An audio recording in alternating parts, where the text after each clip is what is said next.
Christian Bosembe na mingi sukotanga kombonete parce que ngana les pour na question moi peut pour na yo hein vraiment question très importante. To salinine.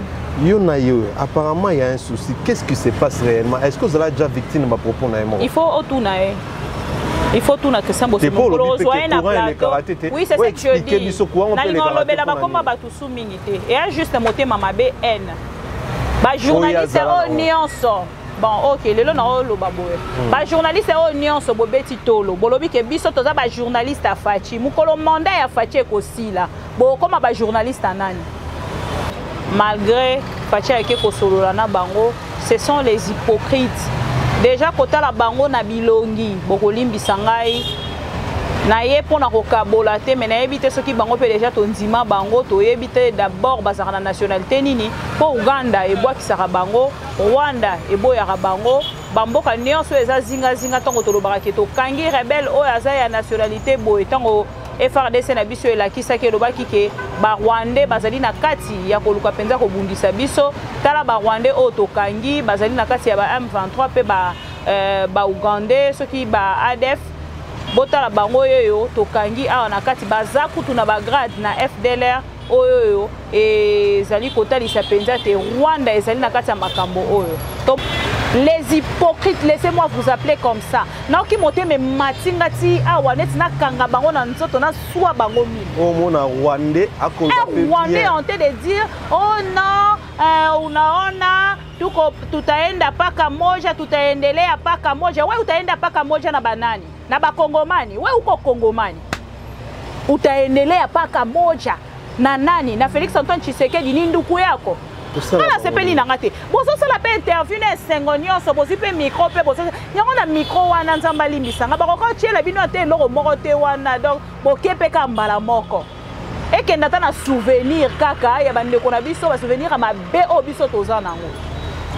Baroko lo bape bon biso to sengi ba pesa biso tant mususu par exemple to entre parenthèses bon biso to sengi minembo nyonso koma ya biso to goma nyonso ekoma ya biso pour que kimie ekota to kozwa minembo to pesi bango to kozwa goma to pesi bango le peuple congolais esengeli ayeba doléance na bango ezalaka nini le pourquoi babundisaka peuple congolais na ngambo wana parce ezo sala pasi.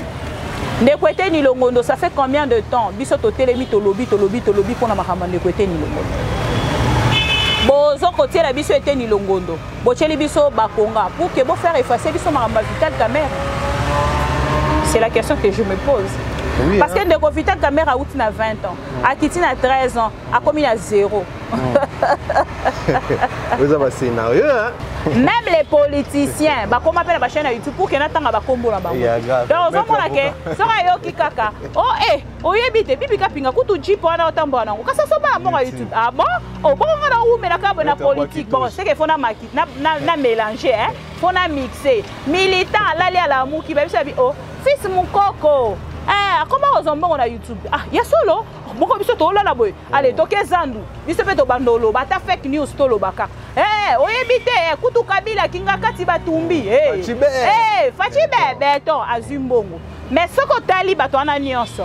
Vite pe durer ya musala ba osaleza pona mulaite.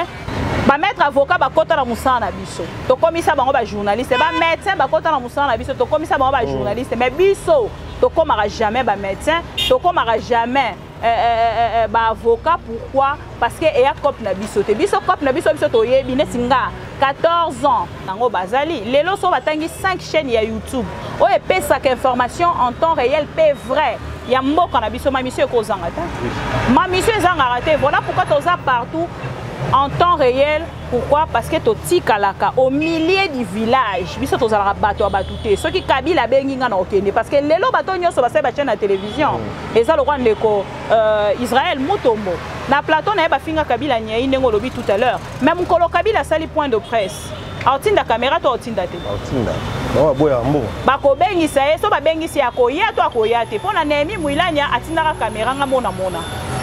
C'est-à-dire que tant que tozali kolekisa bato na kati ya ba plateau na biso faut tosala ka filtrage et c'est important tokotika toujours ko soutenir bango mais ngala opesa bango likanisi babima kaka babima bakanga bango comme ça to marcher parce que sika babatami et comment bimisango le roi fake news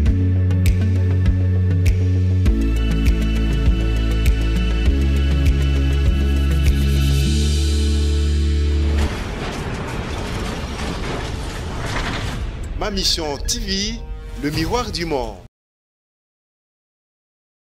Voilà, chers internautes fidèles abonnés, bonjour, bonsoir, bon après-midi, partout où vous nous suivez. Ma mission au cœur des actualités. Boye imala mon analyse na bino ya mikolo nyonso. Oto saleli bino pona ko pesa kabino ba actualité na temps réel. Ko expliquer ko meka ko décortiquer ensemble na bino. Ozana likamba ko loba okomi yango na message et ko kipe ko inspirer biso poto zapeka abatu. Ndenge na yambaka ntango nyonso oyo bino bolingaka mingi na ma mission Mama Bibi Kapinga. Na Mama Bibi Kapinga nde tokosolola tokokota na kati ya bozindo ya actualité à lelo. Bomoni Fachi abza vraiment déterminé devant M23 après si bango ultimatum alobi que basala lombango mingi ya kozongisa mandoki et bango moko ba M23 balobi que bakomona tina kobundisa mokonzi Fachi te tango bango banda ki bitumba ye azalaki na pouvoir te mais motuna ezali cause ezanini pour baloba eke batiki. Est-ce que peut batiki ya solo? Tout mon rebondissement judiciaire ya Willy Bakonga aussi na eteni longondo toko solo la yango. Est-ce que dossier yango ezongi lisusu poni ni po batika ki bango na liberté provisoire? Mbote mwana mboka Bibi Kapinga. Mbote mwana mboka wechi, mbote na balandi nyonso ya Ma Mission TV le miroir du monde, mbote na bato balingaka biso na bao ba détestaka biso. Si na se ya kanda na bango tina suka ya kanda na bango nde ba détestaka biso.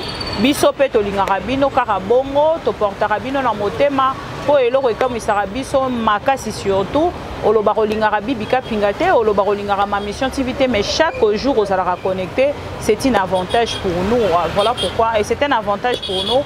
Voilà pourquoi tozongi lisusu mokolo alelo pour que to pesa bino merci pour la fidélité pour la confiance au bo renouveler encore une fois lelo pour que to solo la makambeteli République ta biso. Merci beaucoup Mama Bibi Kapinga. Fachi Elombe. Elombe a vraiment déterminé na M23. Il y a liboso na pesi bango ultimatum. Il y a kotika minduki. Initiative a bien Fachi azui pour na solo là.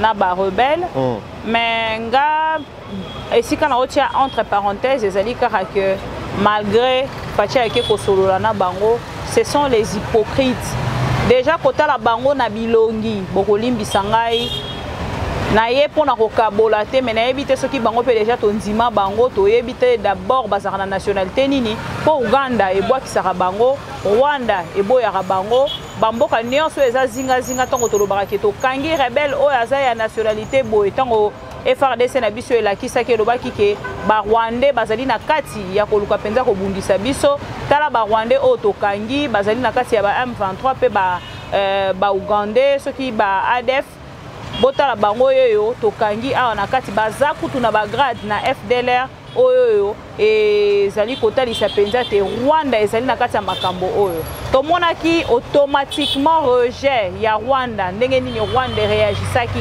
automatiquement pour la kotalisa te makambo biso tolobi bango ba rejeter yango en bloc parce que ba yebi ba Rwandais wana te o biso to pe ba FRDC na biso na bravo na bete na bango chaque jour na mosala kitoko bazali kosala ndenge ba kangaki ba Rwandais wana to mona ki déjà na Rwanda à travers ambassadeur na bango na Congo akendaki na ko rejeter en bloc. Maintenant moi ma question est celle de savoir to moni bokosunga biso na régie pour que bandeko bazali kolanda bamona te ke tozali koloba kaka tika toloba tozwi moto ya liboso oyo bozali komona neti oyo aza congolais kote nini bon soki aye po tosolola na table tobondela ye atika kobunda pour quelle raison? C'est quoi l'objectif ya kobundisa République démocratique du Congo? Surtout ça hein? C'est quoi l'objectif? Moi j'aimerais aussi que notre gouvernement asala biso pe état ezala kaka te vidéo otozomona na kati ya presse présidentielle bacheli biso na ba réseaux sociaux o botala balobi batiki basali la paix parce que bazo lukanini. Pourquoi ils demandent la paix? Pourquoi ils viennent pour accepter l'initiative du président Félix Antoine Tshisekedi? Baza ko accepter ngo pourquoi? Pourquoi babundisaka République démocratique du Congo? Pourquoi babomaka bande konabiso bon? Ok, c'est bon. Admettons que nenge bazana to accepta bango. Mais si réellement ba y a un objectif ya kosunga Congo nenge bango balobi na ba interview na bango les hypocrites. Les hypocrites, laissez-moi vous appeler comme ça. Naoki moté me matingati awanet na kanga bango na nzoto na swa bango mi. Oh mon Rwandais à cause de Rwandais en train de dire oh non unaona tutaenda paka moja tutaendelea paka moja. Wewe utaenda paka moja na banani? Na bakongomani. Wewe uko kongomani. Utaendelea paka moja na nani? Na Félix Antoine Tshisekedi ni nduku yako? Ni president yako? Ata mwende kwako, mwende kwabo. Ni nini? Muko antafuta nini ku Congo? Bolukaka nini na kati ya République démocratique du Congo. Ala sepeli na ngate. Bozo sala pe interview na sengonyo so bozi pe micro pe bozo. Yango na micro wana nzamba limbisanga bakoko tiela bino te loko moko te wana donc bokepe ka mbala moko. Eke ndata na souvenir kaka ya bande kona biso ba souvenir ma BO biso toza nango. Beaucoup excusez nga. Mais question mais j'ai eu vraiment très mal de voir que ces messieurs-là, ils prennent même le temps de faire l'interview, fait même ça en cachette, qui ne puissent même pas réagir en public. Ils prennent même le temps de réagir en public pour que la population congolaise puisse voir. Vous pensez que votre pardon là, c'est juste en 1 minute que les Congolais vont accepter tout de suite même, juste par ce simple pardon. Mais c'est quoi ça cette histoire? Maman Bibi, mais là moi mais non, mais c'est quoi ça? Regarde, j'ai des chairs de poule. Ça nous a tous énervés. De voir ces genres de vidéos, même la presse présidentielle. Vous pouvez bien aider notre président de la République. Oui, il a initié de parler ou de traiter avec ces chefs rebelles. Et moi, je pose encore la question de savoir, est-ce que ces messieurs-là, on va présenter Bisso, bango de chef rebelle, tout chef na bango ba vandi, ba délégué de Batou. Tous ces Rwandais là en train de parler. Si comme tout les Maman Bibi, Batouana ou Batu Kolobakuna, Batiki Bitumba, Babomi déjà Batu, Basali Makambo Ebele, Batu Tibana, Bakati Maboko, Bakati Mitu, Babimisi Mitema, Batu Balatis Namisa Batutu. Est-ce qu'après dialogue, Bakoza l'impuni, Bakotika la Bongo parce que ça je ne sais pas, parce que les accords qu'ils vont signer ou l'entretien, la résolution de ces consultations, je ne sais encore si le peuple congolais seront informés à la minute par rapport à cela, parce que le peuple congolais ayoki, président de la République a fait la consultation, initiative naye pour na royamba ba chef rebelle. Mais ba résolution nango ekobima ekozala nini?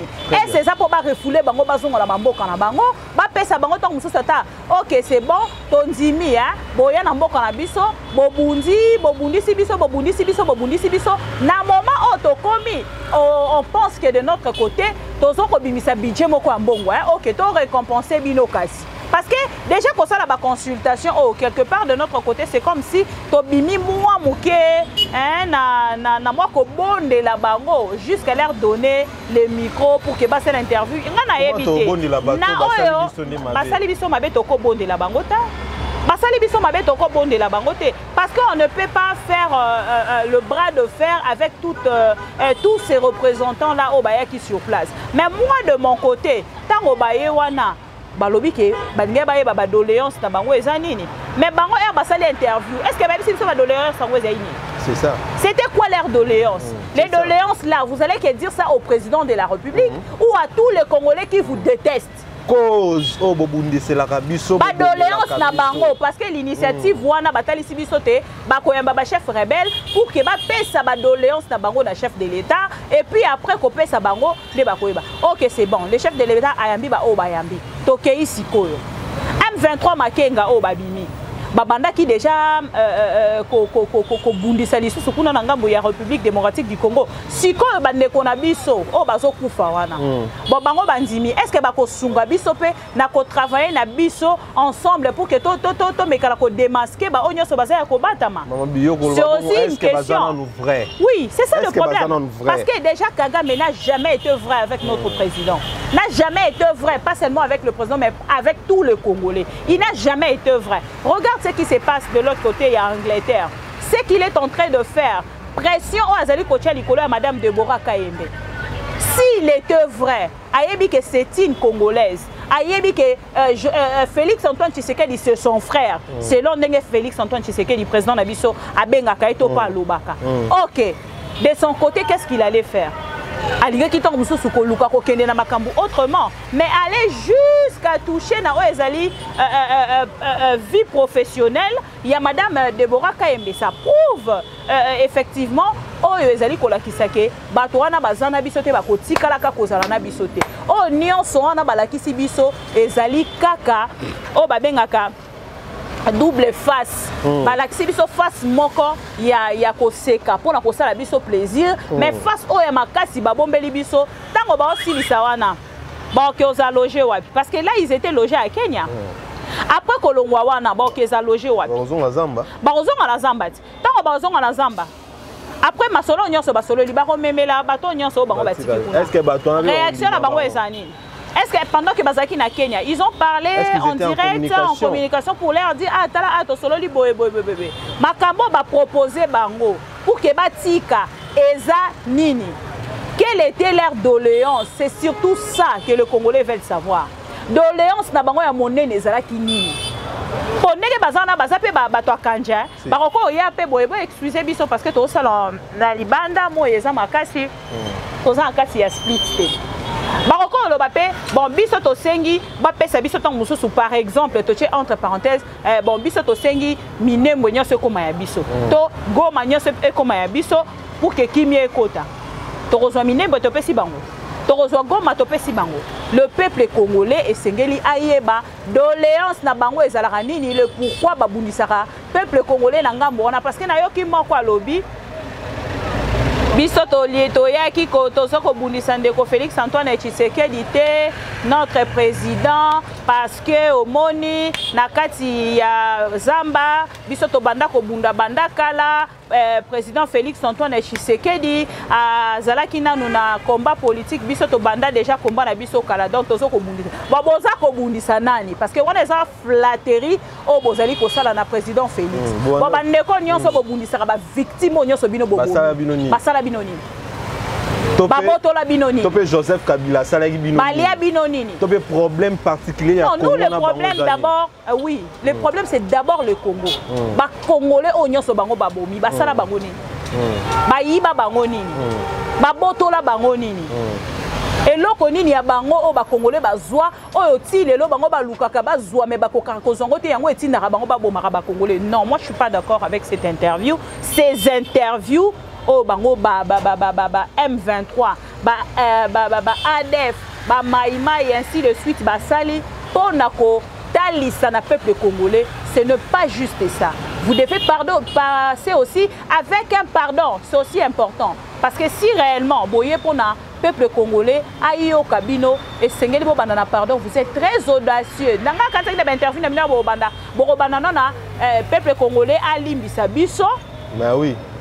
Peuple congolais nyonso bisika bozali kolanda biso bolimbisa biso ezali initiative ya malamu au président Félix Antoine Tshisekedi asali mais oui mais boyebi ke to sala bino pasi mingi lelo toye to dimi to tika mais biso to réclamera kaka eloko boye soki lelo toye to sololi na président Félix Antoine Tshisekedi ndenge to ndimi ke to kopesa andimi pona kimia biso pe to ndimi to sala la paix mais biso to banda ko réclamer boye mais ndenge to lobi boye c'est bon déjà na président Félix Antoine Tshisekedi bokoyo kalisu mutakufite parce que nga na ovanda boye Nathalie bato nyonso na baleki balobi. Je suis pas une politicienne mais je fais l'analyse en tant qu'une journaliste parce que biso na musala oyo tozaloka ba prophétesse.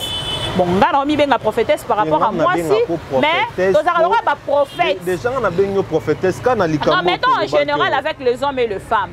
Nous allons ba prophète. Tant on a kamwe banda ki toloba ki ango.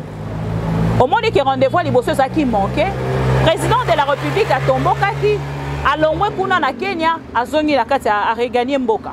Parce que pendant que les Kabato Belé Bazo quand le président Félix Azara na Kenya, le président de la République et ça a regagné qui Azana kati la République démocratique du Congo na Kinshasa précisément parce que mokolo alobi to mona ki contrat o uti bongo ko salema ya SCPT na République démocratique ECPT o ezali ya République démocratique du Congo na Qatar pour na makambo etali ba construction makambo moko ko sale c'est-à-dire bazo ko latisa ngo lele ya sika ba ko latisa ngo lele ya sika ba ko sala ba réhabilitation ba port makambo ebele ko sale autour ya contrat wana ba accord wana ba uti signé.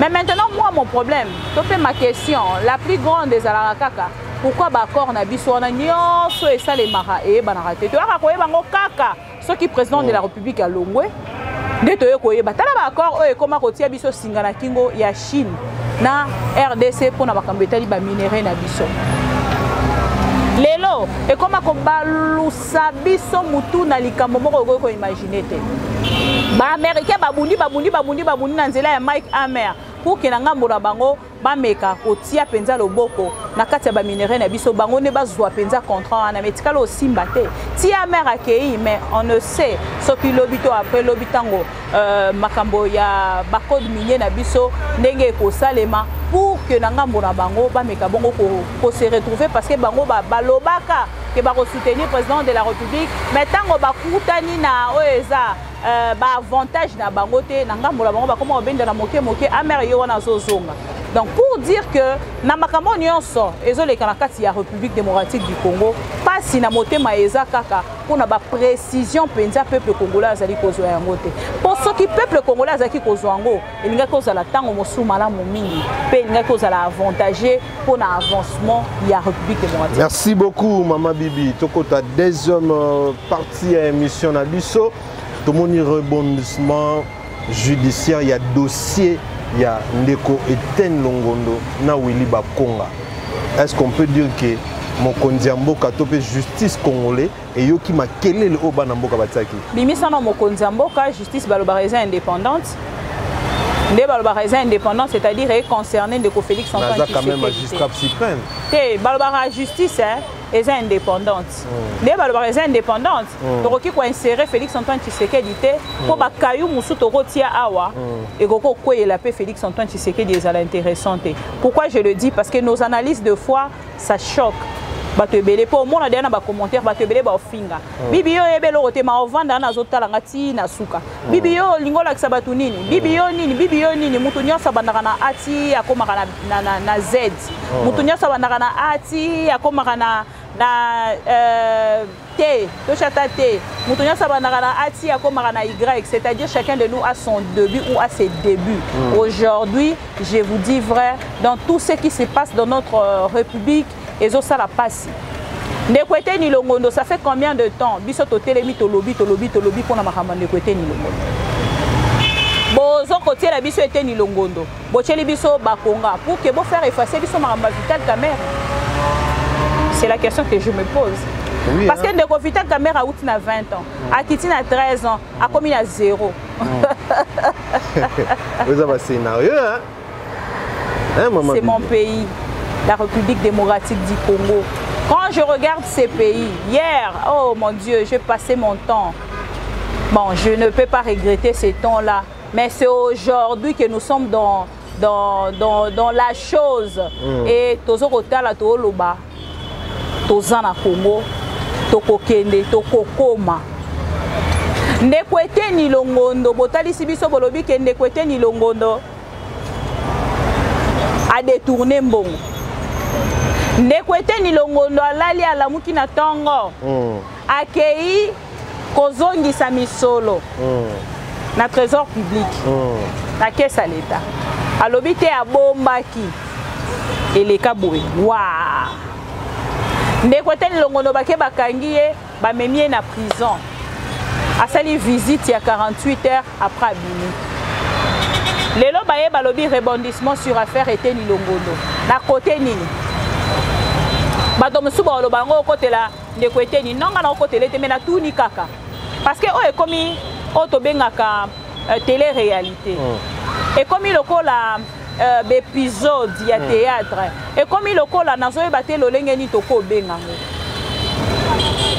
boyeli biso yango ndeko matata a dossier na ye depuis banda si lelo tozozela tomona condamnation toyeba sute koma na dossier nini ekoma na niveau nini toyoki ki akomeli mboso akomeli mboso siko toyeba susu te moto ofo akata likambo na ye eza président ya sénat to eza mboso mpo mboso na kati ya makambo etali sénat aoya neti kosala nini epuis azoya na 40e position ndeko Matata Ponyo azwa mpe kimia na ye po les agitations de foi et rondra mpe mutu des fois beaucoup excuser un peu dingue et ce qui a commis mokie bongo et ko sala ke bato ebele balobake pourquoi azali ko s'agiter atika bango basala nyonso. Comment est-ce que ndeko Batia lobaye que cour constitutionnelle bazala ki prudente pour na ko bimisa ye innocent to pe cour de cassation. Mais si le ngai problème ngeza kuna te ngai problème ngeza plus na kati ya Sénat. Problème na ye eza na kati ya Sénat balongoli ye ba immunité. Ba immunité na ye ndenge balongoli yango esengeli bazongisela ye. Siko est-ce que ndeko Mboso aza na capacité ya kozongisela ye ba immunité ye ki azali sénateur te? Non, même soit singi lokola bango mbali bazali ba président ba deux chambres politique. Au moins ce qu'on place ba eko chité. Ba yo hôtel service que c'est une affaire purement politique.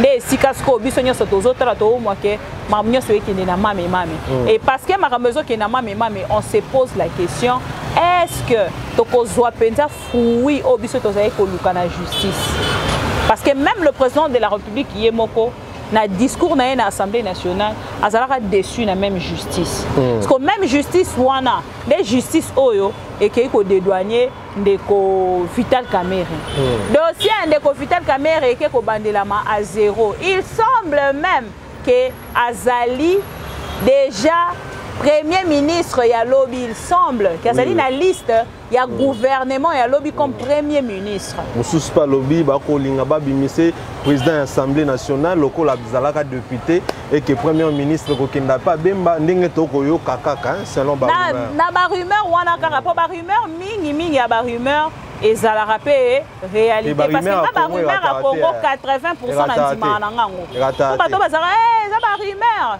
Et ça va rumeur mais mingi comme en réalité 80% bon retenir bien 80% de rumeur il y a Congo et ça la réalité 20% quand on est à la lokuta donc quand la makambo ya ndeko eteni na ndeko bakonga soto bito zana ndeko eteni par exemple ndeko eteni azana ndeko ya UDPS tango abimi asala une victoire et linko lobake aza innocent lelo herbe hôtel service rebondissement na affaire baké nango sous na contexte nini est-ce que ça na mbongo mususu ezala ki détourner en dehors ya oyo bakangela ka liboso yango babandeli dossier ote dossier ya justice ezala na lanterne nango justice bakendaka nango mbangu te parce que esenga na ba enquête donc ba enquête esili soto bitolo na makambo nyonso donc to ke na ko conclure que ba enquête esili yango siko baké na dossier ya ko kende na ko condamner ndeko eteni to ko kende na ko banda ko sambisa ndeko eteni à nouveau kwa bimaki babaki eza liberté provisoire n'est-ce pas et lelo siko tongo bazozongisa pour que basambisa ye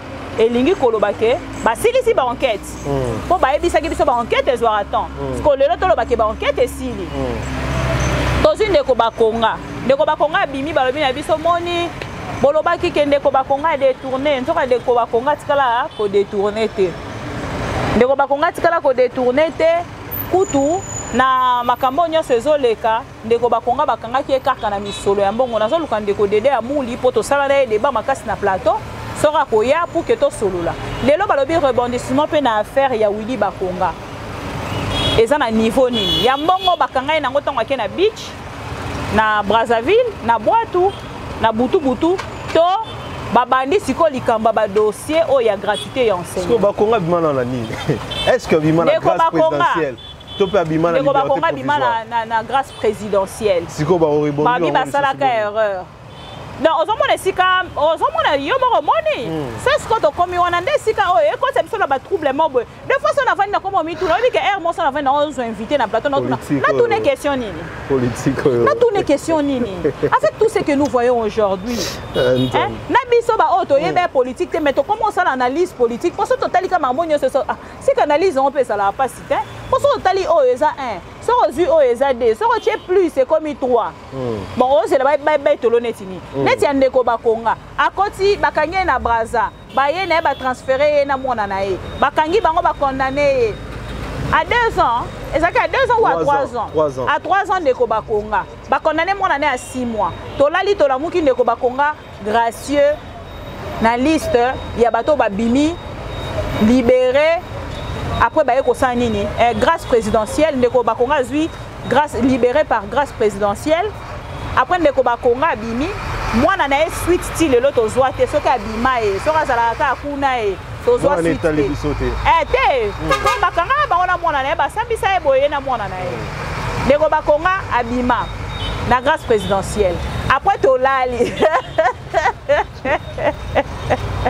tolali tolamuki bomama tomona na mboka na biso tolali tolamuki ndeko bakonga te grâce présidentielle abimi ndeko bakonga ndenga abimi ministre ya justice batalisi biso balobi te atomboki makasi pourquoi directeur à prison akoki kosala lolenge wana d'ailleurs na moment ndenge tozoloba directeur à prison basanctionne ye bakangi ye basuspendre ye bafrappe ye totunaka motuna est-ce que directeur ya prison azaka na contact na présidence pour qu'il azwa kombo ya Willy Bakonga ati yango na kati ya liste oyo bazali kogracier bato totunaka motuna tolali tolamuki na ntongo ndeko wechi nani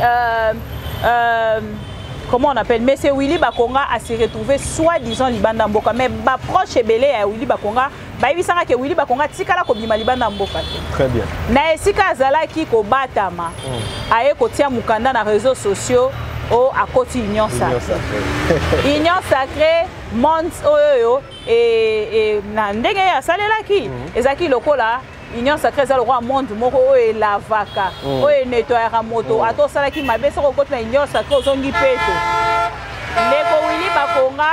ndeko Willy Bakonga aye kotalisa ta koti union sacrée depuis place azali tolali tolamuki na kati ya assemblée nationale na rentrée parlementaire tomoni bongo ndeko Willy Bakonga avandi liboso aza kotala ndenge nini déroulement ya rentrée ezali kosalema na kimia nyonso azosolola ainsi de suite ndeko Bakonga il est ressuscité parmi les saints bon soi-disant les saints parmi les députés gracieux bayebisi biso ki azalaki gracier lobi kuna koti na union sacrée lelo aye donc on dirait ye moko mpe ndeko Willy Bakonga aoyeba na esu makambo ye moko mpe aosala te automatiquement ndeko Willy Bakonga azongi batalisi biso rebondissement ndeko Willy Bakonga akobima lisusu na mboka pour kakende na mikili ya poto question mark donc tozela totala lokwa bayebisi biso ke kotala kaka makambo nyonso ndenge eleki directement ke na koyebisa biso ke baenquête esili parce que ata ndeko Willy Bakonga babaka baenquête eza kosalama après baenquête de justice aroyela biso lokola justice ye moko ayebisi biso sikoyo ke ndeko Willy Bakonga esengeli aleka lisusu à la barre pour que atalisa bosolo na bamakambo ebelebele oyo bazali koaccuse ye tozela totala ndeko Willy Bakonga soki akosamba lolenge nini akokota na ngambo ya prison totali pe ndeko Eteni Longondo soki akosamba ndenge nini est-ce akozonga na ngambo ya prison tozali pe kozela procès ya ndeko Vital Kamerhe totala ndenge nini ekoleka soki bakokondane lisusu à nouveau et ya cette fois-ci ekozala 20 ans 13 ans to inane tozozela justice nde elevaka nation alors tozela totala soki penza na makambo nyonso bazali kotalisa biso soki ekozala penza na rang oyo o batalisaka biso te la justice élève une nation yoka justice RDC eloko makasi eloko makasi ko RDC eloko makasi biso moso tovandi totali RDC tolobaka te eloko makasi non linga va to poursuivre poto comme na suka émission na biso tout en mois vidéo après tout zonga tout commenter sur yango il y a pas de problème na mboka oyo ezanga ba journaliste ba diffamant si je peux dire ainsi na lingala si on donnait de fausses informations l'intoxication net de la Union sacrée on les a arrêtés des journalistes ba traiter Kabila de niei ba comparer Kabila za niei ba kanga bango INPC interpella bango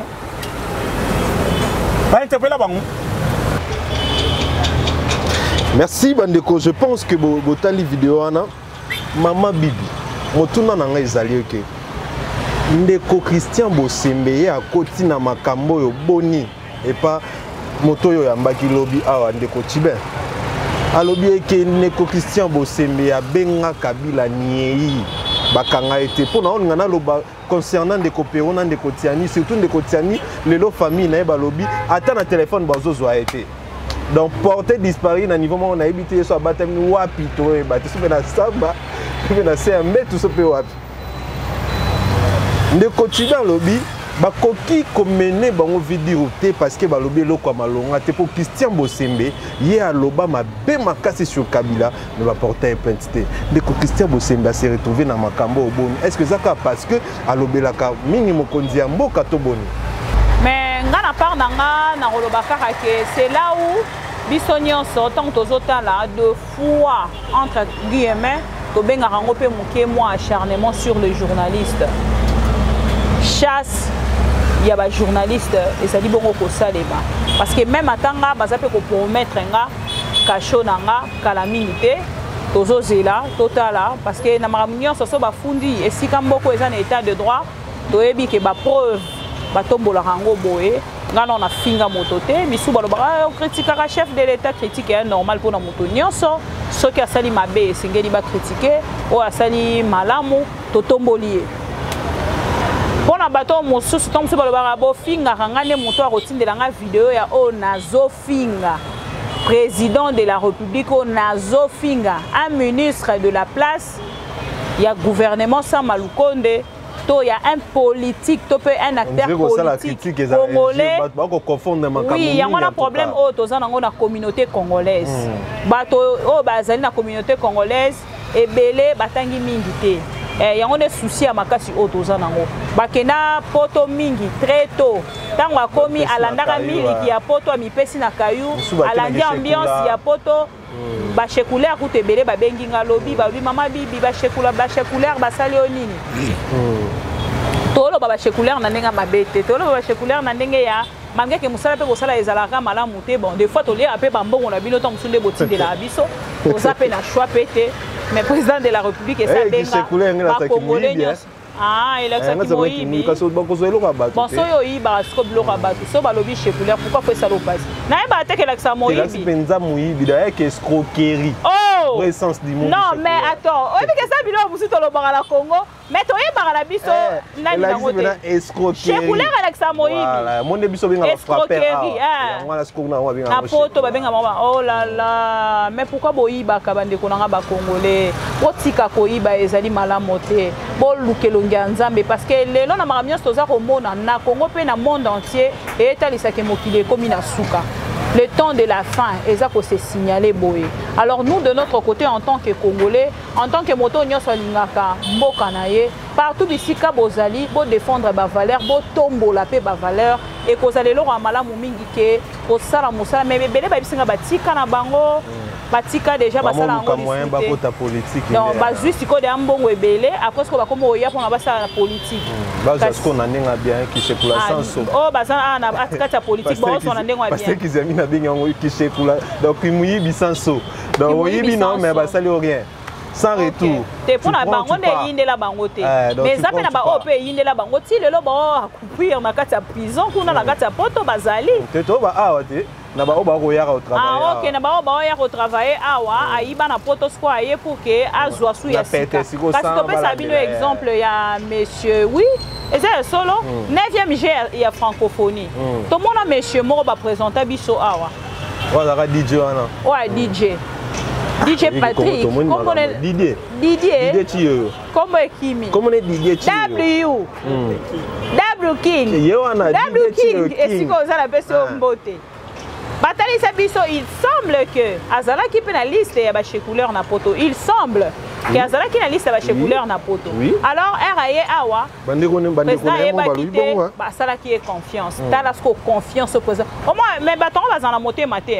Autant attaque confiance au Mokonziamo, le numéro 1 ya République Mobimba à PCO. Tala lelo, tozana nani ten to organiser francophonie te. Pour l'année prochaine. Mais maintenant ba reporter depuis la bande yeba ma francophonie non na mona ba reporter ngote. Ne ba reporter ngo parce qu'on avait un souci.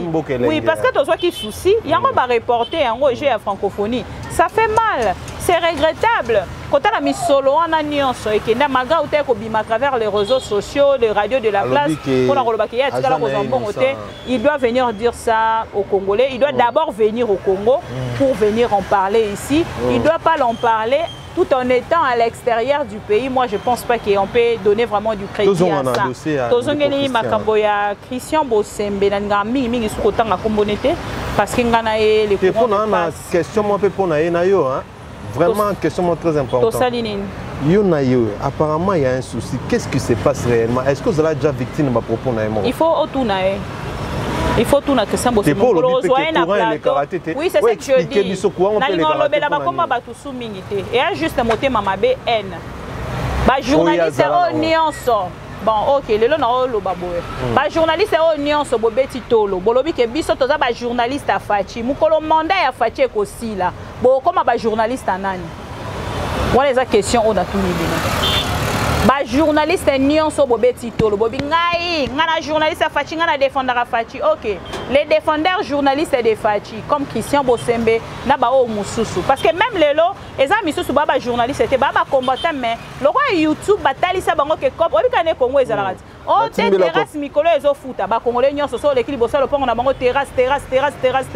Oh, taxi ezo futa. Ce qui oleki au tala banane ya ba conteneur à la police au mona ba tche ba taxi so tunyo biso peto somba taxi na biso. Biso peto somba taxi na biso. Mais ce que le bio landela siko na YouTube. Muto ala muki lelo na tongo ala muki mbala moko afongoli chaîne ya YouTube afongoli na nani combattant militant ya parti afongoli ba uti ko informer nga pe kutu ka lelo un maître avocat to bande ko yamba akoma pe na chaîne YouTube. Même les politiciens ba koma pe na chaîne YouTube pour que na tanga ba kombo na bango. Donc on mona ke sora yoki kaka oh oyebite bibi kapinga kutu jipo na otambo na ngo kasa so ba mo YouTube. Ah bon oh bon on a ou mais la ka na politique bon c'est que faut na na mélanger hein faut na mixer militant lali ala muki ba bisabi oh fils mukoko comment aux hommes on a YouTube? Ah, il y a solo. Mon biso to la boy. Allez, toke zandu. Biso pe to bandolo, bata fake news to lo baka. Oyebite kutu kabila kinga kati batumbi. Fachibe beton azumbongo. Mais ce que tali bato ana nyonso. Vu to pe durer, ya musala ba osaleza pona mulaite. Ce que tali bato ana nyonso kotala ke même ba vu na bango ya YouTube ekiti. Ekiti pourquoi? Parce que bato ba pour comprendre bango bazana ka pona ko tchaka batu. Mafuta ngombe na munoko tika olia ngombe wana te mais ce que le bisco landa information en temps réel ata o balwara bo combattre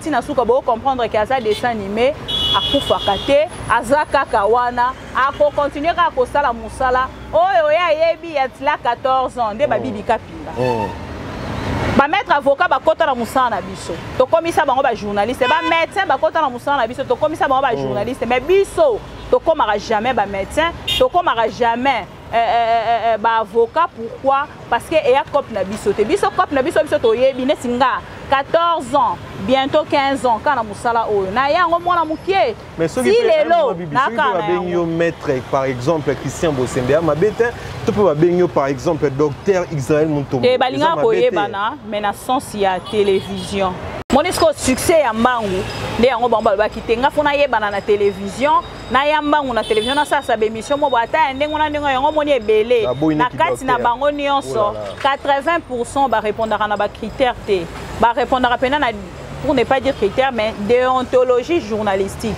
ba sala moi ba style moko boye pour que batu balanda bango mais solo bien en vrai o landa pena na mozindo ba na katite et ce que otali na lelo basali ba chaîne na télévision mais banani ba oleka kuna programme nini banango bana programme nini oh ko sala déclaration que ngai ndenge na zabo lobo za politicien ça passe. Na félicite à grand frère Nabiso Jean-Marie Kassamba. Jean-Marie Kassamba a été avec Kabila. Bato Balobarakazana Kabila, Bato Batretakaye journaliste à Kabila, mais jamais les canaux à la télévision le dit moi je suis le journaliste de Kabila. Moi je suis le défenseur de Kabila, jamais. Ata mukolo morote.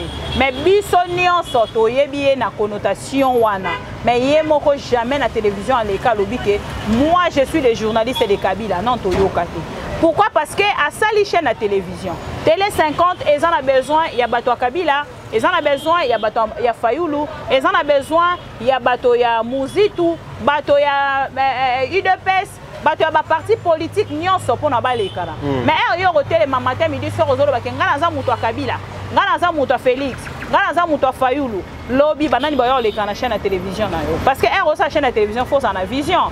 Vision na oza na weza que offert à découvrir chaîne à télévision, on est tout le monde a une chaîne de la place radio Top Congo Lusakweno nengeni ya sala musala na eti lelo bato bele balobaka kiazaki muto Kabila talaka so mabe moko pas plus tard que quelques jours passés ngana ute ko za victime parce que na défenda qui na lobby non muto azana poto ko banda ko lukaka ko finga ka ba journaliste avec facilité boete a fingi Christian Lusakweno avec des insanités otali atate musala muto ana sala pareil que nous autres na musala union so biso to sala biso to za des fois ba direct to kendara ozo sala direct bato bazalaka na ba presse écrite bavanda bavanda li ba direct na biso bazokoma baramu nyonso ezoleka partout place yoza mais nous de notre côté nous faisons que notre travail yo moniango eza na valeur te ye kuna moniango eza na valeur te mais ba oyo ba ebi valeur nango bazali lelo so batangi 5 chaînes ya YouTube oyo pesa que information en temps réel pe vrai ya mboka na biso ma mission ko zanga ta ma mission zanga raté voilà pourquoi toza partout en temps réel. Pourquoi? Parce que toti kalaka au milieu du village biso tozala bato abatute ceux qui Kabila benginga na okende parce que lelo bato nyonso ba seba chaîne à télévision et ça le roi ndeko Israël Mutombo na plateau na ba finga Kabila nyai ndengo lobi tout à l'heure même kolo Kabila sali point de presse autinda caméra to autinda te autinda ba boya mbo ba ko bengisa eso ba bengisi akoya to akoya te pona Nehemi Mwilanya atindaka caméra nga mona c'est-à-dire que tant que tozali kolekisa bato na kati ya ba plateau na biso faut tosala ka filtrage et c'est important po bato na ba pena ba famille bato na bazape na bana bazape na bato ba pesaka bango ba considération na ba respect ba pena ba personnalité ya obomba et cause ateka kombo moko kaka nde bozwa bobomba ngo na ngambu na bino so bomoni mikolo na bo marché te boche Kabila kinga kati eza encerclé Kabila kinga kati boye Kabila non mona mboka ma eko samana mumilité ndeko Fayoulou bolali bolamuki pardon bolali bolamuki ndeko Fayoulou Faden House bakangi yango na DGRK ndeko Fayoulou ndeko Muzitu non il faut to basa la politique oyo ezali ya ko respecter moto na moto na mosala na ya salaka na famille na ye na entourage na ye mobimba na mosala na biso pe to sala to respecter déontologie na biso et kozala malamu mingi mais critique eza interdite na moto moko te pona kosala un mot encore pour les journalistes au baza menacé ti sikoyo makambo ko kenda kaka grave bakosala te misala na bango ko fonctionner te ndeko Peter Tiani kutata numéro de téléphone koleka te baza vraiment éparpillé ya kokima pe ya kobata makaka baza bandeko na biso ba bandeko na biso to soutenir bango ndeko moko lobi nanga ata ba fingi basala ba insulte baza ko diffamer oza ko ya ko défendre bango oui c'est ma famille les journalistes baza ba famille nanga et ça le roi lobby kuna pe Christian Bosemba ça a un problème de ko solo na politique Israël a un problème Bosemba ça a un problème to soutenir bango idem que to soutenir Louara idem que to soutenir Peter Tiani idem que to soutenir Louis France malgré na éviter lobby songa bakangi nga bango ba soutenir nga mais to soutenir car parce que c'est la famille ezali corporation na biso et puis na musana na biso esengi lolenge wana to kotika toujours ko soutenir bango mais nga na pesa bango likanisi babi makaka babima bakanga bango comme ça ton marché parce que si ka babatami et comment bimisango le roi fake news babima bakanga bango après to banda siko ba marche na biso to mesana après ça vie na biso non babima bakanga bango Peter Tiani obanga makala Peter Tiani akota de makala ti obite koki manene na précision te mena bika batami quelque part ba vie na ngape entre biso niveau Louara à la télévision. Niveau Peter Tiani parle avec son français. Lui France, même toi. Non, je te doute fort. Mais on va publier quand même la vidéo d'idée pour bien soutenir. Et on est à Boma Moto. On a Bomera Bisso Moto. Didier Boudimou, Bomera Bisso Moto. C'est ce qui se passe. Oui, il y a un autre constaté. Didier, il y a Hein? Likambo Kachoyo. Bah ouais. Non, c'est la famille. Et là, au moins, ils sont en côté. Et ça va bien. Bien, c'est les canaux bien. Tous les Xara mou pépé. N'est pas le barato les Xara mou pépé. Quand le ministre quitta, ce qui est quitté, tout va évoluer autrement. Et puis, bon, on va continuer au sein malgré que bomi musana na bango mikolo pendant un moment na absence na bango baza ko manquer ba téléspectateurs na bango mais toyebi que l'un de ces 4 matins ba ozongela correctement de Didier Boudimbo esika za ye moko comprendre que bana mai ba ko kala bango ke makala te ba ko kala bango ke ne prison te prochainement ba luka information na ndenge esengeli mais ba ke information PC lengi PR mo ezala ka important mais on na félicitera Mike Mukeba ya Mike Mukeba bablo abaki marate ndeko Mike Mukeba félicitations na ye encore une fois na Gentini Ngobila kuna penza muto komaka liboso koleka batu nyonso na justice eza ndeko Mukeba ndeko Mukeba komaka 8h30 so babise ke procès na yo tokosala ngo mukolo boye 8h30 akomi juge aye okoma bato nyonso baye kokoma bayaka kokoma bakutie déjà na mwasi na ye basimbani ka boye ndeko Mukeba mama kokot mbote na bino yango wana bisika bozali alakisaka bango ke bokokoba ndosala nga chantage mpona eloko moko te nga naza politicien bokanganga nakende na subir peine nanga pour ke oyeleka lobi du sous bokanganga na subir peine nanga c'est-à-dire que prison za liwa te voilà il faut assumer voilà il faut assumer ka ba journaliste pe tant bo loba il faut assumer tant bo loba oza na vérification te ko loba pété pourtant bo loba biso so RTR au défendre bino so comme aller to côté la bino même na mabe alors ça fait pas beau voilà très bien merci beaucoup maman Bibi Kapinga. Comme vraiment na souka émission na biso bandeko balandi bolandi biso merci pour la fidélité na biso. Moi lobi na komi lobela na ko loba nini ezwinga. RDC et frapper dans la moutou et je pète. Voilà.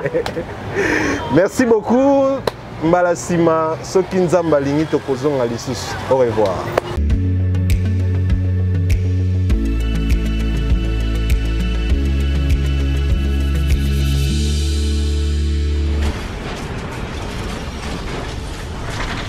Ma Mission TV, le miroir du monde.